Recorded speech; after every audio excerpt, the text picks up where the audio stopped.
ഓടിച്ചെല്ലാനൊരു വീട് നിങ്ങൾക്കുണ്ടെങ്കിൽ അതിനേക്കാൾ വലിയ ഭാഗ്യമുണ്ടോ? പലപ്പോഴും നമുക്കതില്ലാതെ പോകും. അത് വ്യക്തികളുടെ കാര്യത്തിലും അങ്ങനെ തന്നെയാണ്.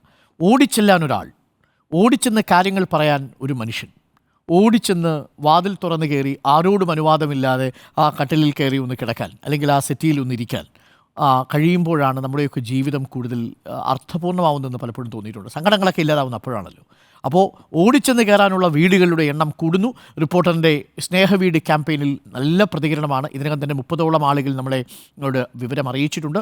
എല്ലാവരുടെയും ലിസ്റ്റ് എടുത്ത് ഇന്ന് വൈകുന്നേരത്തോടു കൂടി നമ്മൾ സർക്കാരിന് സമർപ്പിക്കും. 99% വാടക ആവശ്യമേ ഇല്ല, അത് ഒരു വർഷത്തേക്ക് ഞങ്ങൾ കൊടുക്കാൻ തയ്യാറാണ് എന്ന് നമ്മളോട് പ്രഖ്യാപിച്ചിരിക്കുന്ന സുമനസ്സുകളാണ്. ഇത്രയും അധികം മനുഷ്യർ, അതും വയനാട് ഒരു പ്രദേശത്ത് മാത്രമാണ് കേട്ടോ.